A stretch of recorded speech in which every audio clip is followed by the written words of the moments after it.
ইফতারের জন্য স্পেশাল নাস্তা রেসিপি নিয়ে চলে এলাম আপনাদের সাথে শেয়ার করতে। আমরা কম বেশি ইফতারে সকলেই এই সেমাই ভুনা পছন্দ করে থাকি। আপনারা অনেকে এই সেমাই ভুনাটা ঝরঝরে করে বানাতে পারেন না, তারা রেসিপিটি সম্পূর্ণ দেখতে থাকুন।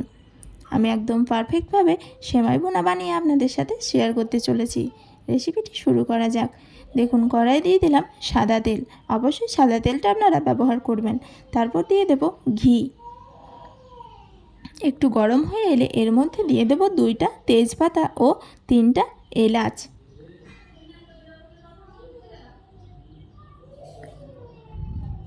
এটার গন্ধ আসা অবধি এটাকে ভেজে নিয়ে তারপর সেমাইটার মধ্যে দিয়ে দেব।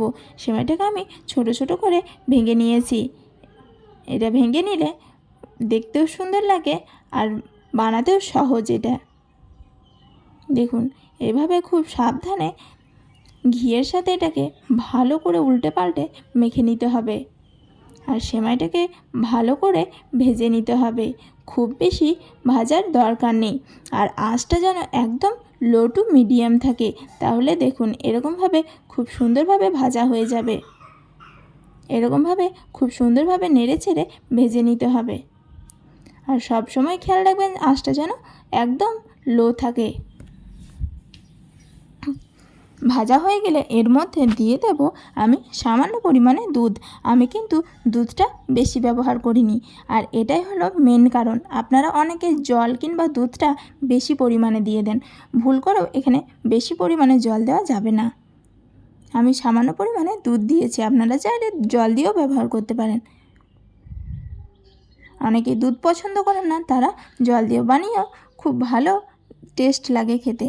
তারপর একটু নেড়ে চেড়ে ঢাকনা ঢেকে 5 মিনিটের জন্য রেখে দেব।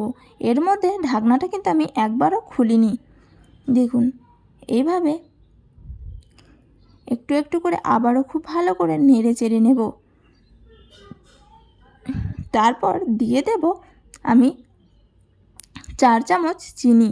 আপনারা যেমন মিষ্টি খেতে পছন্দ করেন সেই অনুযায়ী চিনিটা অ্যাড করতে পারেন। চিনিটা দিয়ে আমি ভালো করে আবারও একটু নেড়ে চেড়ে নেব। আমি এখানে জলটা দেখুন একদমই বেশি দিইনি, আমি অল্প পরিমাণে দুধ দিয়েছি। আমি কিন্তু এখানে জলের ব্যবহার করিনি। দেখুন, এভাবে ভালো করে নেড়ে চেড়ে নেব। দেখে বুঝতে পারছেন কত সুন্দর ঝরঝরে হয়েছে। একদম মাখো মাখো জল দিয়ে এরকমভাবে চিনিটাকে নেড়ে চেড়ে একটু গলিয়ে নিয়ে আমি আবারও কিছুক্ষণ পর ঢাকনা ঢেকে রেখে দেব। তার আগে আমি কয়েকটা দিয়ে দিলাম কিশমিশ ও কাজু।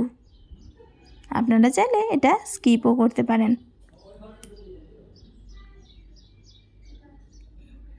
দেখে আশা করি বুঝতে পারছেন কত সুন্দর হয়েছে এটা। এটা খেতে কিন্তু দারুণ সুন্দর হয়েছিল। মানে আমাদের ইফতারের নাস্তায় এরকম রেসিপি থাকলে খেতে ভীষণই ভালো লাগে। তারপর আমি আবারও 5 মিনিট ঢাকনা ঢেকে রেখে দিয়েছি।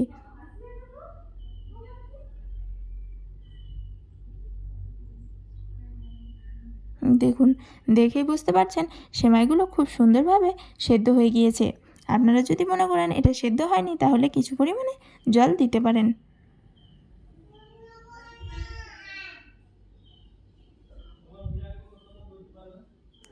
আবারও খুব ভালো করে এইভাবে নেড়ে চেড়ে নেব।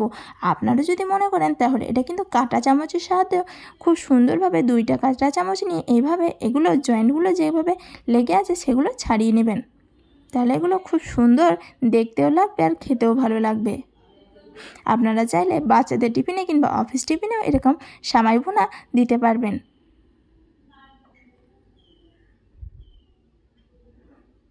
আমার রেসিপিটি ভালো লাগলে অবশ্যই একটা লাইক দিবেন আর আমার চ্যানেলে নতুন বন্ধু হয়ে থাকলে চ্যানেলটিকে সাবস্ক্রাইব করে পাশে থাকা বেল আইকনটি ক্লিক করে সব সময় আমার ছোট্ট পরিবারে থেকে যাবেন। দেখুন, সেমাইটাকে খুব ভালো করে আমি এইভাবে ভুনে নিয়েছি। আমি কিন্তু একবারও এখানে জল দিইনি, যে সামান্য পরিমাণে দুধ দিয়েছিলাম সেটাতেই ভালো করে এটাকে সেদ্ধ করে নিয়েছি। এটার মেন কারণ হলো ঢাকনা ঢেকে রেখে দেওয়া। একদম লো আছে এটাকে ঢাকনা ঢেকে রেখে দিতে হবে।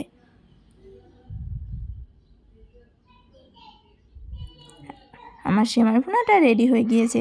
এবার আমি একটা প্লেটের মধ্যে পরিবেশন করে আপনাদেরকে দেখিয়ে দিচ্ছি। দেখেই কিন্তু বোঝা যাচ্ছে যে এটা কত সুন্দর একদম পারফেক্টভাবে হয়ে গিয়েছে। দেখুন কত সুন্দর লাগছে দেখতে। এটা খেতে কিন্তু দারুণ সুন্দর হয়েছিল।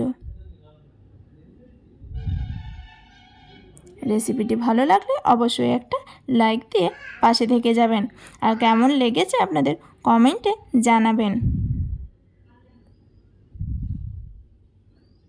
আমি আমার ভিডিও এখানে শেষ করলাম।